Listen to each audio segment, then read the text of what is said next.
नमस्ते। आज हम बात करने वाले हैं उत्तर प्रदेश के एक ऐसे जिले की जो शायद कई लोगों के लिए एक छिपा हुआ खजाना है।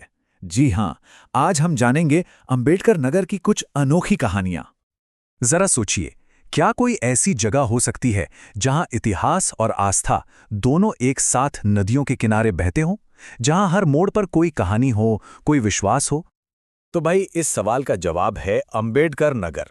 उत्तर प्रदेश का एक खूबसूरत जिला जो सरयू और घाघरा जैसी पवित्र नदियों के किनारे बसा है, और यही नदियां इसकी पहचान को और भी खास बना देती हैं। तो चलिए, सबसे पहले थोड़ा समय में पीछे चलते हैं, देखते हैं कि जिले की जड़ें इतिहास में कितनी गहरी हैं। देखिए, इस जिले का सफर कितना दिलचस्प है। इसकी कहानी शुरू होती है रामायण काल से, जब इसे श्रवण की भूमि कहा जाता था।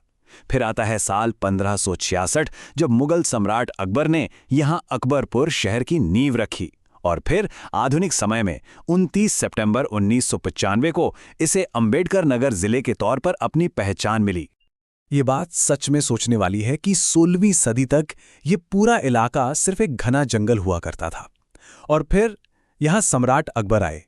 उनका आना एक ऐसा टर्निंग पॉइंट था जिसने इस जंगल को एक हलचल भरे शहर अकबरपुर में बदल दिया, और यही अकबरपुर आज इस जिले का हेडक्वार्टर है। और किस्सा यहीं खत्म नहीं होता। पुराने दस्तावेज बताते हैं कि अकबर ने तमसा नदी को पार करने के लिए एक लकड़ी का पुल बनवाया था। नाम था शाही पुल। कमाल की बात तो यह है कि आज भी, भले ही एक नए रूप में, वो पुल अकबरपुर और शहजादपुर को जोड़ता है। तो ये तो थी इतिहास की बात। अब जरा इस जिले की रूह में झांकते हैं, यानी इसकी आध्यात्मिक धड़कन को महसूस करते हैं, जहां आस्था और परंपरा का एक अनोखा संगम देखने को मिलता है। यहाँ की जो स्पिरिचुअल एनर्जी है ना, वो कमाल की है। एक तरफ सूफियों की दरगाहें हैं जहाँ एक अलग ही किस्म की शांति मिलती है और दुनिया भर से लोग आते हैं। वहीं दूसरी तरफ प्राचीन हिंदू मंदिरों की घंटियां और बड़े बड़े मेलों का शोर है। ये दोनों ही चीजें यहाँ की संस्कृति का अटूट हिस्सा हैं। चलिए कुछ खास जगहों पर नजर डालते हैं।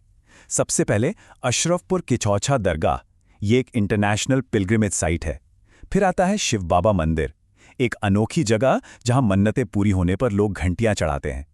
और गोबिंद साहब धाम, यहां तो 1 महीने तक चलने वाला बहुत बड़ा मेला लगता है। और हां, श्रवण क्षेत्र, जो हमें सीधा रामायण काल की याद दिलाता है। और ये आध्यात्मिक सफर अभी भी जारी है। जैसा कि यहाँ दिख रहा है, अलापुर का राम जानकी मंदिर, इसे राज्य सरकार ने टूरिज्म डेवलपमेंट के लिए चुना है। मतलब साफ है, इस जगह की आध्यात्मिक विरासत को भविष्य में और भी संवारा जाएगा। अच्छा, तो आध्यात्मिकता से आगे बढ़ते हैं। अब बात करते हैं जिले की कुदरती खूबसूरती और इसकी मॉडर्न इंडस्ट्रियल पहचान की।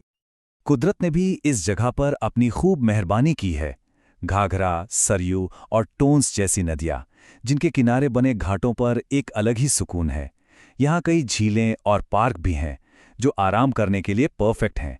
लोग यहाँ बोटिंग करते हैं और ख़ास मौक़ों पर पवित्र डुबकी भी लगाते हैं।